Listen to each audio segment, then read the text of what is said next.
300 مربع فٹ، مستقبل کا اپارٹمنٹ شاید اس سے بڑا نہ ہو۔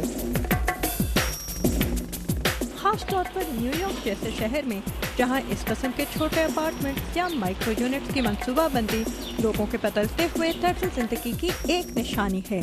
اب اس شہر میں مانگ بڑے بڑے گھروں کی نہیں بلکہ ایک یا دو افراد کے لیے چھوٹے اپارٹمنٹس کی ہے۔ نیو یارک کے میئر مائیکل بلومبرگ: ہم پرائیویٹ سیکٹر کو دعوت دے رہے ہیں کہ وہ چھوٹے اپارٹمنٹس کے جدید اور منفرد خاکے تیار کریں۔ یہ پروجیکٹ مینہٹن میں شروع کیا جا رہا ہے، جہاں ایک اندازے کے مطابق 76% گھرانے ایک یا دو فرد سے زیادہ پر مشتمل نہیں۔ یہاں رہنے والوں میں سے تقریباً 33% اپنی آمدنی کا نصف حصہ صرف کرائے پر ہی خرچ کر دیتے ہیں۔ اکیلے رہنے والوں کے لیے کرایہ پورا کرنا خاص طور پر مشکل ہو سکتا ہے۔ سینٹر فار آرکیٹیکچر کے رک بیل چھوٹے اپارٹمنٹ کے حق میں ہیں۔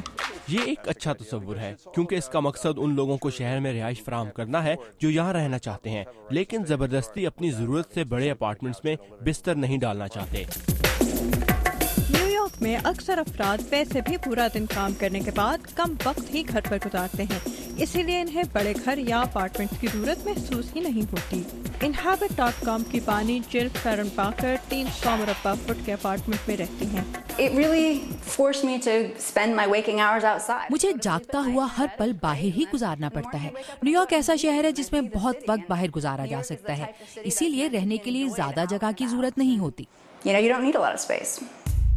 کچھ لوگوں کو تو یقین ہے کہ چھوٹا اپارٹمنٹ اور کم سامان انہیں مالی اور روحانی تنگی دونوں سے آزاد کرتا ہے، لیکن ممکن ہے کہ امریکہ کے باقی شہروں میں لوگ ابھی نیو یارک کے رہنے والوں کی طرح اتنی مختصر جگہ میں رہنے پر تیار نہ ہوں۔ کیا آپ اتنے چھوٹے اپارٹمنٹ میں رہنے پر بخوشی تیار ہو جائیں گے؟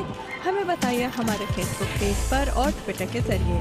Amna Khan, Urdu VOA، Washington.